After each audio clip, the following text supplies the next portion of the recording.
human beings can really be a very interesting species. We are complex, we are complicated, we can be a beautiful, beautiful species. We can be a not so nice species, but the intricacy and the complexity of humans in general is what makes us so special and so interesting. As humans, we have all kinds of different needs that are very important to our health and our well-being and our happiness. And one of those things, believe it or not, is our need to be needed. You may have heard the idea that people who have pets are healthier, generally speaking. They tend to live longer. They tend to be happier.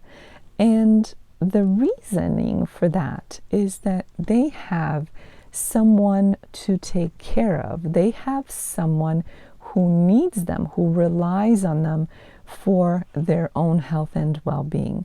This is true whether we're talking about pets, whether we're talking about other people, or even plants. As humans, we really do have this need to be needed, and we benefit from being needed and taking care of others. And again, that could be other human beings, that could be animals, and that could even be plants.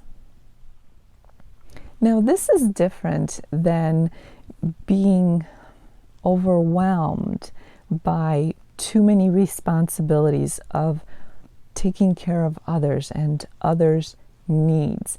That's the other side of the spectrum, and that kind of situation can be very stress producing. It can be a source of stress. It could be a root of stress.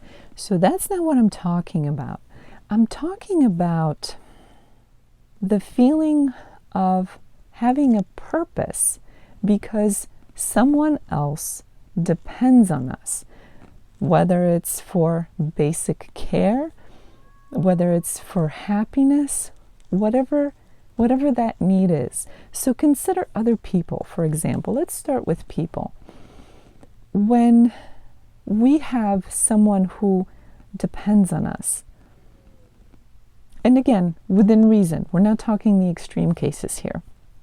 When we have someone who depends on us, we have a purpose, we have a responsibility that translates into us giving of ourselves, us doing for someone else, us helping someone else, us contributing to society in general. When we do good, even when we do good for one person, we are indeed contributing to society as a whole. So there are so many benefits. Not only does that person or group of people benefit from us giving to them and taking care of them in some way, whatever it is that they need from us. They benefit, but we also benefit. So who could those people be? It could be your family.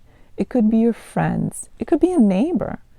Let's say that maybe you mow the lawn for an elderly neighbor, or you shovel the snow for them.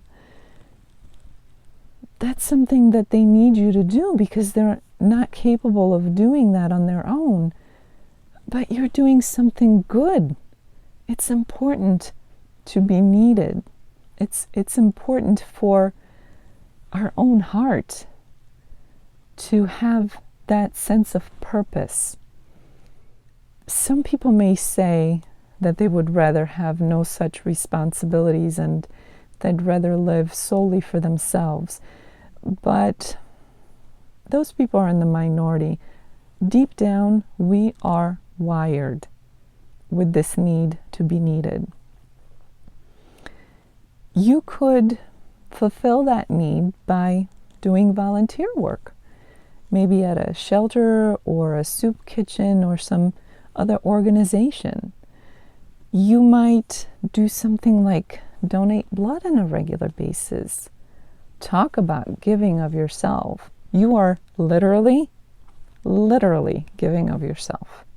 So that's one aspect of this whole concept, is doing for other human beings. But as I mentioned at the beginning of the episode, this could also be the situation with animals, where if you have a pet or you're in the right position to get a pet, you might benefit from taking care of a pet, spending time with a pet, making sure their basic needs are taken care of, but also playing with them, interacting with them, maybe teaching them tricks, keeping their bodies and their minds active. It depends on a pet, of course. There's only so much you could do with a fish, but other things that you could do with a dog or a cat. Now, you may not be in a position where you can have a pet. So maybe it's simply because your schedule doesn't allow for it, and that's a very important decision. Never get a pet that you can't take care of or you don't have time for. Or maybe it's a living situation where you simply cannot have a pet. But there are still options. You could walk your neighbor's dog if they need it. This way you're helping out an animal and a person. Maybe you could go to a local animal shelter and help care for the animals. Maybe interact with them, maybe walk the dogs, whatever is needed. So this is how you could give of yourself and help an animal who depends on you for certain help. You could also do this with plants. It could be as simple as having some potted plants in your house. If you don't take care of those plants, they will die. They depend on you 100% to take care of them, because they are effectively removed from their natural environment, right? Somewhere in nature, somewhere in the open, where they could be watered by rain and benefit from sunshine.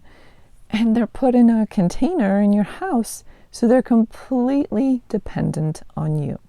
And you can take good care of them, especially if you make a point of excelling in the kind of help or the kind of care that you provide for those plants. So this is something that can be a source of satisfaction for you, is how well you cultivate these plants and how well they grow and thrive while under your care. You may even take that a step further to a garden. Maybe if you have a garden, you can get involved in gardening and help those plants thrive. Maybe you even have a garden with plants that produce food in the form of fruits and or vegetables. So that could be another benefit for you. But do you see how simple this is? I mean, yes, it requires some time and effort on your part, but this is so simple. It doesn't have to be complicated. And considering that humans need to be needed, it benefits you, but it's so important that you, whenever you engage in that kind of activity, whether it's with a plant, an animal, or a human being, that you do it with a joyful heart, that you're genuine in your efforts and your care and help that you're providing in your interactions, because that's when everybody involved benefits. So I really want you to think about that.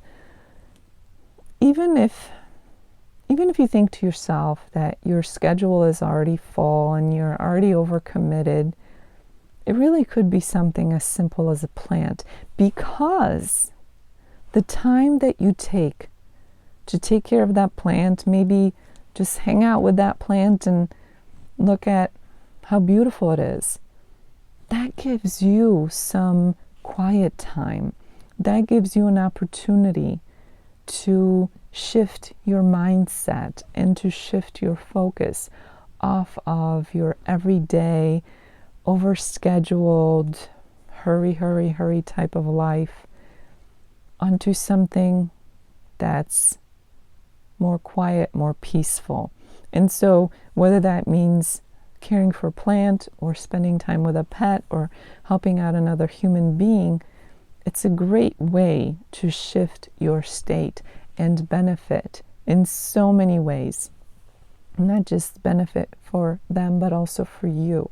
So it's so important that you engage in something where you experience and fulfill your need to be needed and help someone else or something else, if it's a plant, in return.